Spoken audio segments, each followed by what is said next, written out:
atas Via Dolorosa menuju ke Kalvari.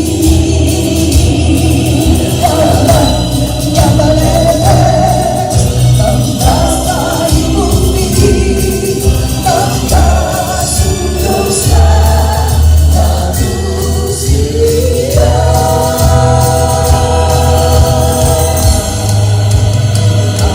Atas Via Dolorosa jalan penderitaan, bagai domba menuju susah raja.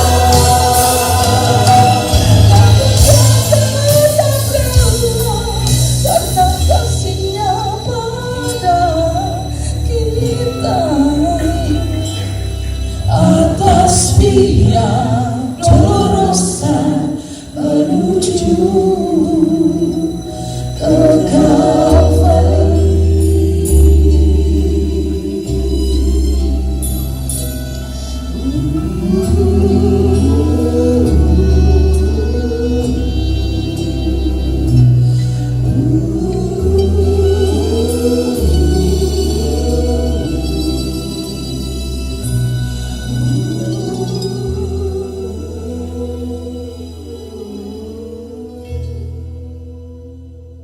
Shalom Bapak Ibu MKD Farms yang dikasihi Tuhan.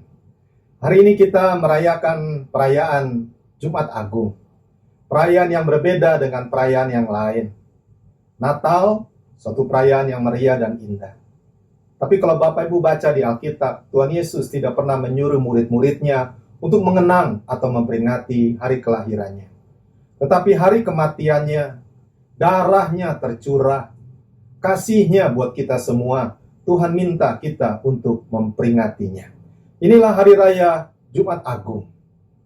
Berbeda dengan negara kebanyakan, Indonesia menyebutnya Jumat Agung. Ada negara yang menyebutnya Good Friday, Jumat yang baik. Tapi Indonesia menyebutnya Jumat yang agung. Sungguh, agunglah kasihnya. Agunglah pengorbanannya. Agunglah apa yang Tuhan berikan bagi kita manusia. Bapak Ibu yang dikasihi Tuhan, hari ini kita akan belajar sesuatu yang indah, yaitu tentang darah dan air. Saya bersyukur kepada Tuhan, sudah banyak hamba-hamba Tuhan yang mengupas tentang kuasa darah Yesus. Hari ini Bapak Ibu, saya hanya sekedar melengkapi apa yang beliau-beliau sudah sampaikan, yang jadi berkat bagi saya secara pribadi. Saya berdoa firman ini juga jadi berkat bagi Bapak Ibu semua. Mari kita baca firman Tuhan ini. Yohanes pasal 19 ayat 34. Tetapi seorang dari antara prajurit itu menikam lambungnya dengan tombak, dan segera mengalir keluar darah dan air. Darah dan air. Bapak Ibu tahu kenapa waktu Tuhan Yesus ditusuk dengan tombak keluar darah dan air? Karena darahnya sudah tertumpah keluar, sehingga air itu mengikutinya. Darah dan air membuktikan bahwa darah Yesus sudah habis-habisan dikeluarkan untuk pengampunan dosa kita manusia. Darah adalah unsur sentral. Bapak Ibu, pada saat Tuhan Yesus dicambuk, bentuk cambuknya itu berbeda, bukan seperti cambuk kuda lumping yang Bapak Ibu atau saudara pernah bayangkan. Di ujung cambuk dari Tuhan Yesus itu ada mata kailnya, Bapak Ibu. Sehingga pada saat cambuk itu dihantam kepada badan Tuhan Yesus, maka bukan cuma darah yang mengalir, tapi dagingnya ikut tercabik-cabik. Pernahkah Bapak Ibu bayangkan di sepanjang jalan Via Dolorosa, jalan menuju ke arah Golgota, mengalir darah Tuhan Yesus yang begitu banyak. Dan bukan cuma darah, kemungkinan besar juga ada serpihan daging Tuhan Yesus di sana. Tangan yang dipaku, kaki yang dipaku, tombak yang ditusuk, mahkota duri. Itu bukti kasihnya. Itu bukti pengorbanannya bagi kita semua. Bapak Ibu, hari-hari belakangan ini sulit bagi kita untuk melihat orang yang mau berkorban. Tidak mudah. Kalaupun ada, orang itu mungkin juga harus dipaksa. Atau ada sesuatu yang membuat dia berbeda sehingga dia harus merelakan dirinya berkorban. Suatu hari di pesawat United di Amerika sana terjadi overbook dan ada beberapa pegawai dari maskapai penerbangan itu mau ikut penerbangan, tetapi penumpang semua sudah penuh. Akhirnya mereka memilih secara random, secara acak. Lalu akhirnya salah satu orang Vietnam, tidak ada yang tahu bahwa dia sebenarnya adalah dokter. Dia ditarik paksa untuk berkorban. Kursinya mau dipakai untuk staf daripada maskapai penerbangan tersebut. Apakah pengorbanan itu mudah? Mari kita lihat sedikit cuplikan video ini. Hey,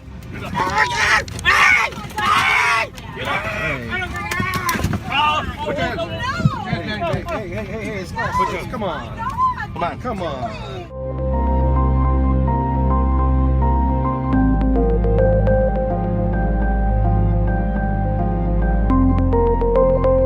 It's not right. Can't the pilots drive to Louisville? Can't they rent a car for the pilots and have them drive? No! Oh my God! Oh my God! Oh my God! No! My guys! My God! What are you doing? No! This is wrong! Oh my God! Look at what you did to him! Oh my God!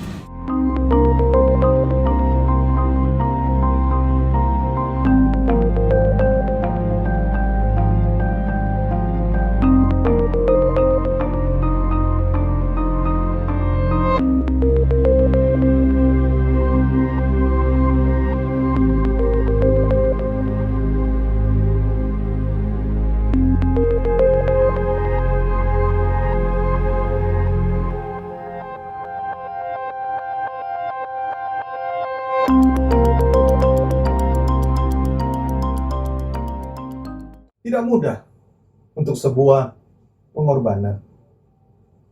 Mari kita lanjutkan, Bapak Ibu. Darah bagi orang Yahudi adalah sakral, karena darah adalah nyawa bagi mereka. Nyawa itu sangat berharga.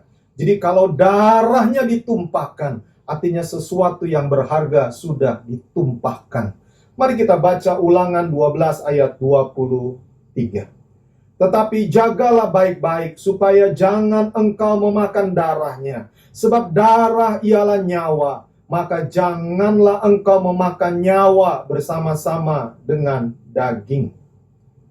Bapak Ibu Saudara MKD Farms yang dikasihi Tuhan, ada apa dengan darah Yesus? Bagaimana darah itu bisa begitu berkuasa sampai iblis harus tunduk takluk karena darah Yesus? Bagaimana hal itu bisa terjadi? Bapak Ibu yang terkasih, sebuah pengalaman menarik sementara mempelajari tentang darah Yesus.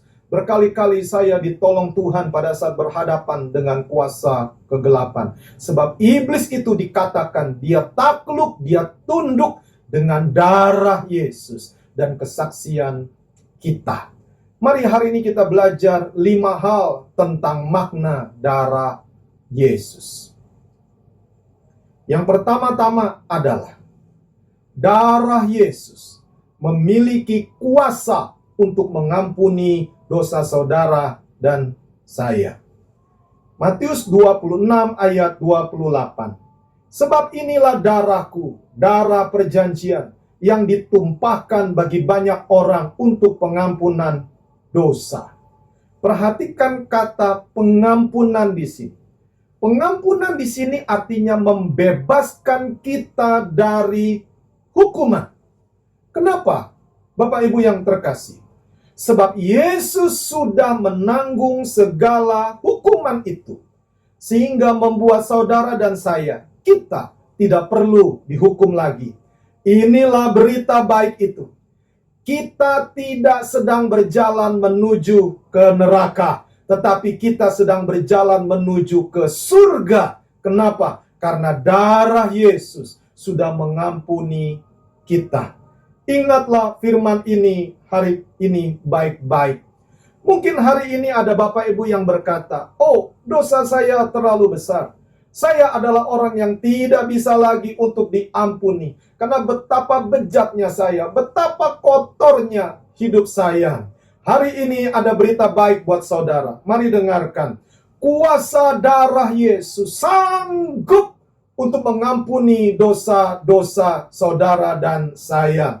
Kuasa darah Yesus jauh lebih hebat daripada dosa-dosa kita. Membebaskan kita dari penghukuman. Dan biarlah kita selesai dengar khotbah ini, kita mengerti dan percaya bahwa semua dosa, semua kebejatan kita di masa lalu, sebesar apapun itu, sudah diampuni oleh darah Yesus Kristus Tuhan kita. Saudara tidak perlu dihukum. Saya juga tidak perlu dihukum lagi. Kenapa? Karena darah Yesus sudah mengampuni dosa saudara dan saya. Kita akan pergi ke surga. Setuju, katakan amin. Yang kedua, Bapak Ibu yang dikasihi Tuhan, darah Yesus memiliki kuasa untuk membenarkan kita. Mari kita baca Roma pasal 5 ayat yang ke-9. Lebih-lebih karena kita sekarang telah dibenarkan oleh darahnya, kita pasti akan diselamatkan dari murka Allah. Telah dibenarkan oleh darahnya. Kata dibenarkan di sana dalam bahasa aslinya adalah merubah menjadi tidak bersalah. Awalnya saudara dan saya, kita manusia yang bersalah. Tetapi darah Yesus yang tercurah di hari Jumat Agung ini membuat kita yang pada dasarnya, pada mulanya adalah orang yang bersalah, menjadi tidak bersalah. Kita dibenarkan. Status hukum kita dari tertulis bersalah, jelek, dinyatakan tidak lagi bersalah. Mungkin salah satu contoh yang mendekati adalah grasi, Bapak Ibu. Grasi dari Bapak Presiden kepada orang hukuman, orang yang bersalah, membuat dia punya status hukum yang baru. Dia dibenarkan, dia dibebaskan. Saya tidak tahu status saudara sekarang. Saya tidak tahu masa lalu saudara. Tapi dengar berita baik ini. Apapun masa lalu saudara, Tuhan Yesus kita, kuasa darahnya memiliki kuasa untuk membenarkan kita. Apakah kita sudah sempurna? Belum. Apakah kita masih bisa berbuat dosa? Ya. Kadang kita kepleset dan berbuat dosa. Tetapi apapun dosa masa lalu kita, kalau saudara menerima darah Yesus, maka status hukum saudara akan berubah. Status hukum saudara di sorga akan berubah. Saudara tidak lagi dinyatakan sebagai orang yang berdosa, orang yang bersalah. Saudara dinyatakan sebagai orang yang dibenarkan. Darah Yesus punya kuasa untuk merubah status kita. Katakan dengan iman, saudara, di tempat di mana sekarang saudara berada, saya sudah dibenarkan. Ayo, saudara. Saya sudah dibenarkan. Sekali lagi, saya sudah dibenarkan. Oleh apa? Oleh iman, percaya saja kepada darah Yesus. Yang ketiga, Bapak Ibu Saudara yang dikasihi Tuhan, kuasa darah Yesus punya kuasa untuk menguduskan kita. Saya ulangi, untuk menguduskan kita. Mari kita baca Ibrani 13 ayat 12. Itu jugalah sebabnya Yesus telah menderita di luar pintu gerbang untuk menguduskan umatnya dengan darahnya sendiri. Saya ulangi, menguduskan umatnya dengan darahnya sendiri. Menguduskan atau dikuduskan diambil dari bahasa aslinya adalah membuat menjadi kudus. Kita tadinya orang berdosa. orang najis, orang bejat, orang yang kotor. Tetapi waktu darah Yesus tertumpah, waktu darah Yesus dicurahkan, maka darah itu berkuasa mengubah apa yang dosa, apa yang kotor, apa yang najis, menjadi bersih, menjadi putih, bahkan lebih putih daripada salju sekalipun. Darah Yesus sanggup untuk menguduskan kita, saudara dan saya. Kudus juga berarti dipisahkan untuk Tuhan, sehingga kita dapat melayani Dia. Pernahkah saudara dengar ada orang yang diajak pelayanan, dia berkata, "Aduh bro, maaf bro, saya belum kudus, saya masih banyak dosa, saya tidak bisa melayani, saya orang berdosa." Saudara, mari dengarkan. Saudara tidak akan pernah tahu bahwa sampai satu level saudara kudus lalu layak melayani Tuhan. Tidak ada orang yang tahu itu. Kita ini belum sempurna, saudara. Kita belum sempurna. Kita sedang disempurnakan. Tetapi saya bersyukur, darah Yesus berkuasa untuk menguduskan kita. Kita dipisahkan untuk melayani Dia. Bukan karena kekudusan yang kita bangun, tetapi karena darah Yesus yang menguduskan kita. Karena darah Yesus yang menguduskan kita. Hari ini saya mau katakan, Bapak Ibu yang dikasih Tuhan, kalau kita masih bisa melayani hari ini, itu bukan karena kita, tapi karena darah Yesuslah yang telah menguduskan kita. Tidak ada alasan untuk kita tidak melayani Tuhan. Karena darah Yesus sanggup untuk menguduskan saudara dan saya. Bapak Ibu yang terkasih, yang keempat kita belajar mengenai makna darah Yesus. Darah Yesus memiliki kuasa untuk menebus dan membayar kita. Mari kita baca Efesus 1 ayat yang ke-7. Sebab di dalam Dia dan oleh darahnya kita beroleh penebusan, yaitu pengampunan dosa menurut kekayaan kasih karunia-Nya. Oleh darahnya kita beroleh penebusan. Ikuti saya. Oleh darah Yesus kita beroleh penebusan. Penebusan yang dimaksud di sini adalah tindakan Tuhan untuk menebus kita seluruhnya. Saya ulangi, tindakan untuk menebus seluruhnya. Cerita yang mungkin lebih gampang untuk masuk di hati Bapak Ibu adalah cerita tentang Pegadaian. Kita ini sebenarnya dulu ada di rumah Pegadaian. Saudara jangan kaget. Dan pemilik rumah Pegadaian itu siapa, saudara? Siapa? Iblis, saudara. Kita dikuasai oleh iblis. Kita dimiliki oleh iblis, oleh setan-setan itu. Lalu Tuhan Yesus datang. Tuhan tebus kita. Yang ada di rumah gadai itu. Tuhan bawa sesuatu yang berharga. Bukan emas, perak. Ini jauh lebih berharga. Tuhan bawa darah Tuhan sendiri untuk menebus kita di rumah Pegadaian itu dan berkata kepada iblis, "Hai iblis, hari ini aku datang membawa tebusan yang mahal, bukan barang yang fana, bukan emas ataupun perak atau permata, tetapi darahku sendiri." Lalu iblis mau tidak mau dia menyerahkan saudara dan saya untuk ditebus oleh Tuhan yang begitu mulia. Jadi Bapak Ibu dengarkan. Pada saat kita keluar dari rumah Pegadaian iblis itu, kita menjadi milik siapa Bapak Ibu? Kita menjadi milik Kristus. Kita menjadi milik Yesus.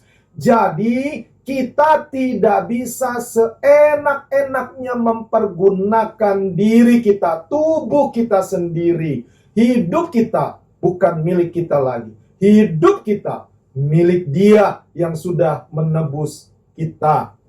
Banyak orang Kristen berpikir bahwa setelah dia dibebaskan, maka dia bebas melakukan kehendak dia sendiri. Tidak semacam itu, saudara. Kita sudah ditebus memang dari kuasa kegelapan, tetapi kita menjadi milik Kristus. Itulah sebabnya hidup kita harus memuliakan nama Tuhan. Jadi biarlah lewat Jumat Agung ini, lewat perayaan hari ini, kita sadar bahwa hidup kita bukan milik kita lagi. Hidup kita adalah milik Yesus yang sudah menebus kita. Layaklah kita memuliakan nama Tuhan. Dari ujung kepala sampai ujung kaki, biar hari ini kita katakan, hidupku, tubuhku milik Tuhan. Yang kelima, yang terakhir, Bapak Ibu yang dikasihi Tuhan. Darah Yesus berkuasa untuk mendamaikan kita dengan Allah. Roma 3 ayat 25. Kristus Yesus telah ditentukan Allah menjadi jalan pendamaian karena iman dalam darahnya. Hal ini dibuatnya untuk menunjukkan keadilannya, karena ia telah membiarkan dosa-dosa yang telah terjadi dahulu pada masa kesabarannya. Jalan pendamaian, kita damai dengan Tuhan, adalah karena iman, percaya dalam darahnya. Darah Yesus yang sudah tertumpah di hari Jumat Agung itu berkuasa untuk mendamaikan saudara dan saya. Kita damai dengan Bapa di sorga. Saat kita ada dalam dosa, kita menjadi musuhnya Tuhan. Kita terpisah dari Allah. Tetapi pada saat kita punya iman, percaya kepada darah Yesus, kita didamaikan dengan Tuhan semesta alam. Pendamaian, bahasa aslinya adalah perbaikan, Bapak Ibu. Posisi yang tidak benar diperbaiki. Saya ulangi. Posisi yang tidak benar diperbaiki. Ada perbaikan. Jadi lewat darah Yesus. Dulu hubungan kita tidak baik dengan Tuhan di sorga. Tapi sekarang lewat darah Tuhan Yesus, kita damai dengan Tuhan di sorga. Kita menjadi sahabat Allah. Kita disebut anak-anak Allah. Bapak Ibu, kita ini beda dengan orang yang dulu hidup dalam perjanjian lama. Pada saat orang-orang di perjanjian lama hendak menghadap Tuhan, mereka tidak boleh sembarangan. Orang Israel, pada saat mereka mau menghadap Tuhan, tidak bisa setiap orang. Hanya imam besar yang boleh masuk untuk datang dan mengalami perjumpaan dengan Tuhan. Sebuah cerita mencatat, pada saat imam besar hendak menghadap atau berjumpa dengan Tuhan, maka di kakinya ada giring-giring, Bapak Ibu, sesuatu yang bergemerincing, dan ada rantai yang diikat di kakinya. Untuk apa? Untuk ini. Pada saat imam besar itu masuk ke ruang Maha Kudus, maka dia harus benar-benar kudus. Kalau sampai dia masuk dalam kondisi tidak kudus, maka apa yang terjadi? Fungsi giring-giring itu adalah berbunyi setiap kali dia melangkah. Lalu apa fungsi daripada rantai itu? Mari saya jelaskan. Apabila imam yang lain yang di luar mendengar tidak ada lagi suara daripada giring-giring itu, gemerincing itu tidak ada, maka yang harus dipastikan adalah apakah imam besar itu sudah meninggal dunia atau dia sedang berdiam diri. Dan mereka nunggu beberapa saat waktu kemudian. Kalau ternyata benar-benar tidak ada suara, maka fungsi rantai itu baru dipergunakan. Itu rantai akan dipakai untuk menarik jenazah dari imam besar yang mati di dalam ruang Maha Kudus itu. Tidak sembarangan pada waktu itu untuk boleh berjumpa dengan Tuhan. Tetapi sesuatu yang luar biasa hari ini saya mau sampaikan. Perjanjian baru tidak lagi semacam itu. Dulu Yesus belum mati buat umatnya. Sehingga waktu manusia mau datang kepada Tuhan begitu sulit sekali. Tetapi sekarang begitu gampang dan mudah. Karena Yesus sudah mati buat kita. Darahnya sudah tercurah. Kita damai dengan Tuhan. Anytime, anywhere, kita bisa datang kepada Tuhan. Ada sebuah pemikiran miris juga di hati saya. Karena begitu gampangnya kita datang kepada Tuhan. Sehingga mungkin jadi banyak orang sekarang kurang sembahyang, kurang doa sama Tuhan. Begitu gampangnya untuk berdoa ketemu sama Tuhan. Sehingga mereka sekarang mulai malas ke gereja dan tidak lagi beribadah. Padahal kalau kita hidup di perjanjian lama, ketemu dengan Tuhan, beribadah dengan Tuhan, itu adalah sesuatu yang luar biasa. Sesuatu yang langka dan sangat dinanti-nantikan. Bapak Ibu yang dikasihi Tuhan, darah Yesus telah membuat kita sekarang bukan dengan ketakutan kita datang kepada Tuhan, tapi dengan penuh keberanian kita bisa masuk ruang Maha Kudus. Ibrani 10 ayat yang ke-19. Jadi saudara-saudara, oleh darah Yesus, kita sekarang penuh keberanian dapat masuk ke dalam tempat kudus. Oleh darah Yesus, penuh keberanian masuk ke tempat Maha Kudus. Lewat darah Yesus. Sekarang kita nggak perlu takut lagi datang kepada Bapa di surga. Kita bisa ngomong sama Bapa di surga. Oh Bapa, terima kasih buat berkat-Mu hari ini. Terima kasih banyak ya Bapa. Terima kasih. Engkau baik ya Bapa. Terima kasih. Tapi dulu nggak bisa semacam itu, Bapak Ibu. Ini anugerah yang luar biasa. Benarlah kita hidup di zaman anugerah. Begitu gampang, begitu mudah kita sekarang berjumpa dengan Tuhan. Karena darah Yesus sudah mendamaikan saudara dan saya dengan Tuhan di surga. Jadi, pergunakanlah saat-saat yang indah ini untuk kita terus datang kepada Bapa di surga.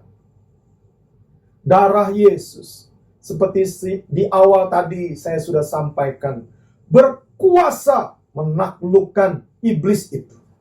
Iblis atau Satan itu adalah pendakwa kita, Bapak Ibu. Dan dia tidak bercanda, dia mendakwa kita siang dan malam. Apa yang dia dakwa? Dosa-dosa masa lalu kita, kebejatan kita, kebobrokan kita, kesalahan kita dicecer terus oleh dia, sebab dia adalah pendakwa itu. Tetapi darah Yesus sanggup berkuasa menundukkan dia, menaklukkan dia di bawah kaki kita.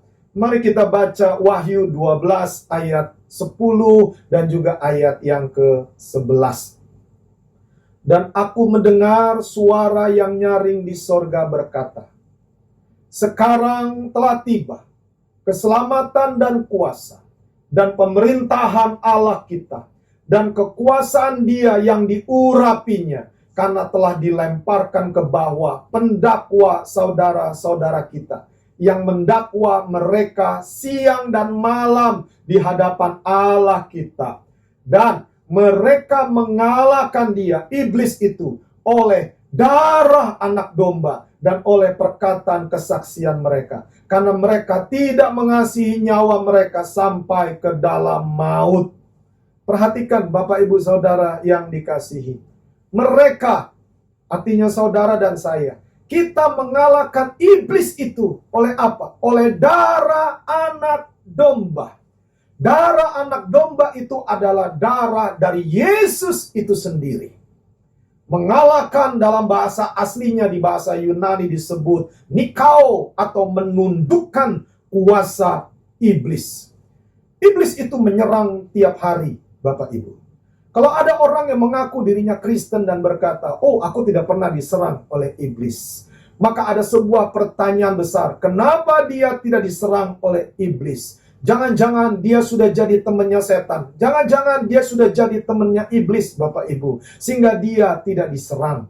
Tetapi kalau saudara sungguh-sungguh jadi Kristen yang sungguh, saudara sungguh-sungguh mengasihi Tuhan, saudara pasti diserang setiap hari. Serangan apa yang paling berbahaya dari iblis itu? Bagaimana cara dia menyerang kita? Serangan apa yang paling berbahaya? Mendakwa, saudara. Ikuti saya. Mendakwa.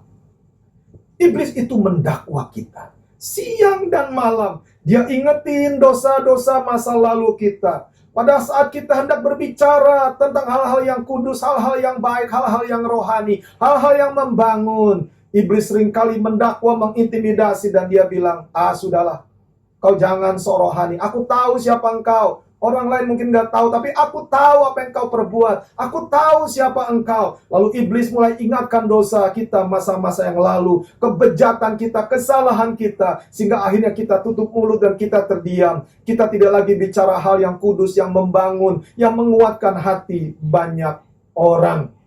Bapak Ibu, saya mau ingatkan, iblis itu pendakwa. Tapi dia sudah dikalahkan oleh darah Yesus Kristus Tuhan kita. Dia sudah ditundukkan, dia sudah ditaklukkan oleh darah Yesus.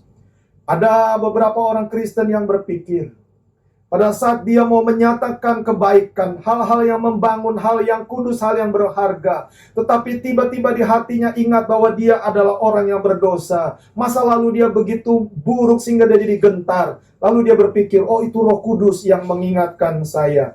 Saya hari ini mau kasih tahu. Mari pasang telingamu, Bapak Ibu yang dikasih Tuhan. Dengarkanlah baik. Roh Kudus tidak punya fungsi untuk mengingatkan dosa masa lalu saudara, kesalahan saudara di masa lalu untuk menjatuhkan saudara sehingga saudara tidak bisa jadi berkat. Saya ulangi. Roh Kudus tidak punya fungsi untuk mengingatkan dosa, kebejatan, kesalahan masa lalu saudara sehingga saudara tidak bisa menyampaikan hal yang kudus dan hal yang berharga. Seringkali yang mengingatkan itu, ingatlah baik. Itu bukan Roh Kudus, itu roh jahat, Bapak Ibu. Itu iblis, itu setan. Roh Kudus menuntun kita di jalan yang lurus. Roh Kudus menuntun kita akan kebenaran, menginsafkan kita akan dosa, membuat kita sadar, lalu kita terima pengampunan itu.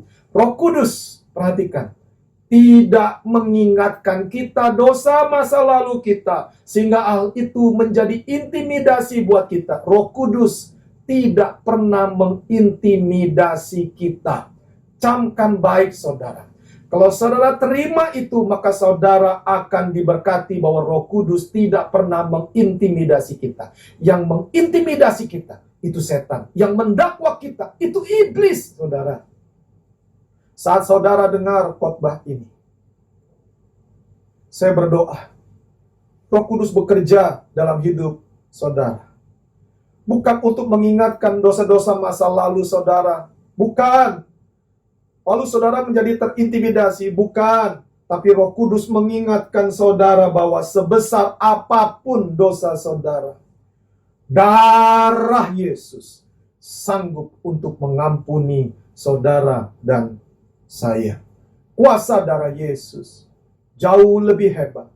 Lebih hebat daripada dosa sebesar apapun di muka bumi ini. Dan kuasa pengampunannya tersedia bagi kita. Hari ini, Bapak Ibu, saya tutup dengan sebuah konklusi, kesimpulan. Pada saat Tuhan Yesus mati di atas kayu salib, darah dan air itu keluar. Apa artinya? Artinya seluruh darah Tuhan Yesus sudah tertumpah buat saudara dan saya. Apabila iblis terus mengintimidasi kita, maka ingatlah betapa darah Yesus itu. Katakan, darah Yesus sudah mengampuni saya. Darah Yesus sudah membenarkan saya. Darah Yesus menguduskan saya. Darah Yesus menebus saya. Darah Yesus mendamaikan saya. Dan sekarang iblis, engkau takluk, engkau tunduk oleh kuasa darah Yesus.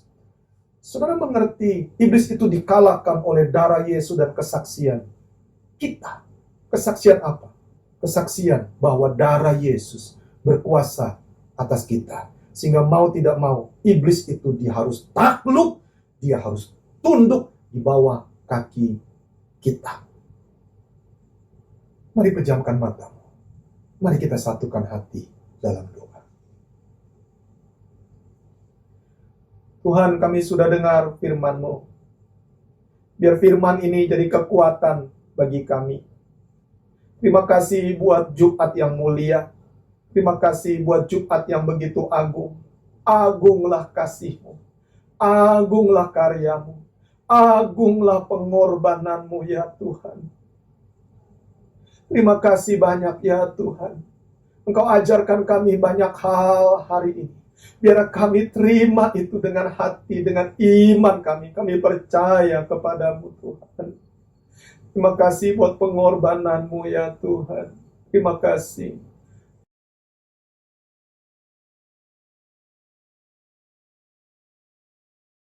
Bapak Ibu yang dikasihi oleh Tuhan, di tangan saya sudah ada roti dan anggur yang adalah lambang tubuh dan darah Tuhan. Mari kita mengenang dan mengingat akan Tuhan. Mari angkat roti di tangan kananmu tinggi-tinggi, Bapak Ibu yang dikasihi Tuhan. Malam itu, pada saat Tuhan Yesus diserahkan, Tuhan mengambil roti, mengucap syukur atasnya, serta memecah-mecahkannya dan berkata, "Inilah tubuhku yang dipecah-pecahkan bagi kamu. Perbuatlah ini setiap kali engkau melakukannya untuk mengingat akan aku." Bapak, Ibu, Saudara yang dikasihi Tuhan, bukankah roti yang kita pecah-pecahkan ini adalah lambang persekutuan kita dengan tubuh Kristus? Mari kita makan dalam nama Tuhan Yesus.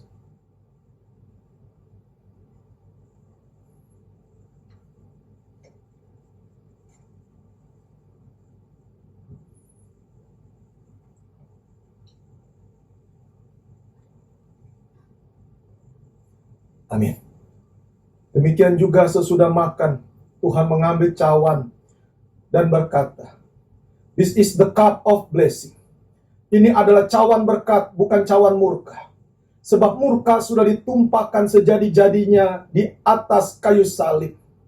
Bapak Ibu yang dikasihi Tuhan, bukankah cawan yang atasnya kita ucapkan syukur ini adalah persekutuan kita dengan darah Yesus?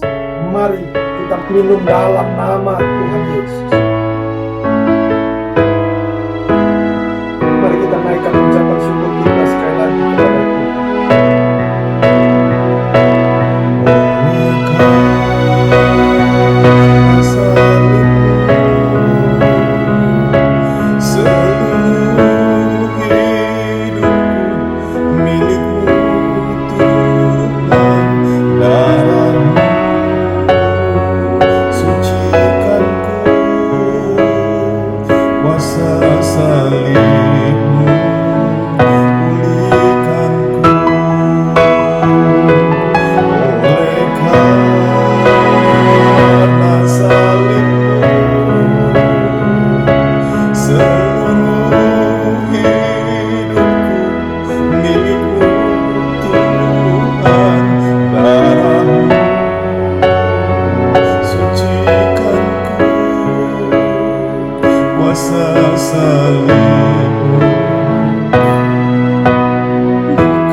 Mari angkat tanganmu dan terimalah berkat daripada Tuhan. Biarlah kuasa darah Yesus yang sudah tercurah untuk mengampuni saudara dan saya, membenarkan saudara dan saya, menguduskan, menebus, mendamaikan kita semua dengan Tuhan di sorga, selalu ada menyertai Bapak Ibu hari ini kekal sampai selama-lamanya. Terimalah berkat yang terbaik itu dalam nama Bapa, Anak, dan Roh Kudus, yaitu dalam nama Tuhan Yesus. Semua percaya dalam nama Tuhan Yesus sama-sama katakan amin.